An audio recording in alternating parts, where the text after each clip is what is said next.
There are two ways residential property is sold in South Australia: by auction or private treaty sale. Auctions often grab the headlines, but private treaty sales are the most common way property is sold in Adelaide. Private treaty includes for sale with a price, best offer by, and expression of interest style campaigns. Hi, I'm Mari McWilliam, an Adelaide Real Estate agent with Harcourts Williams Property, and in these videos I look at all things real estate.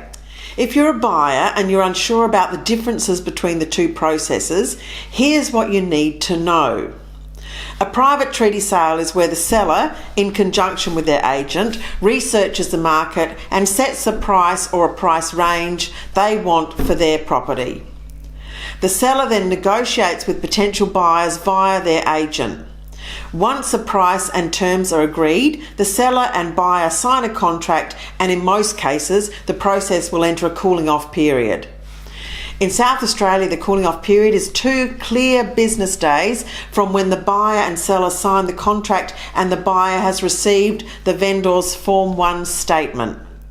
This period is often when a building inspection will be completed. If the contract is terminated by the purchaser exercising their cooling off rights in this time, any deposit received over $100 must be refunded in full. Normally, buyers will pay the full deposit amount the day after the cooling off period has finished.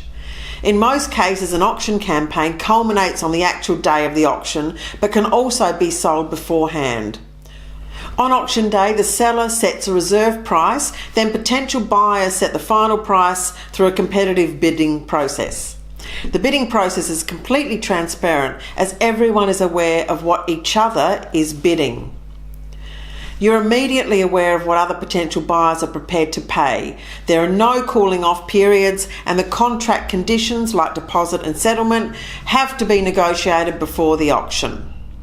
So whichever situation you find yourself in when purchasing your dream home, make sure you're well prepared, do your homework and get advice if you need to.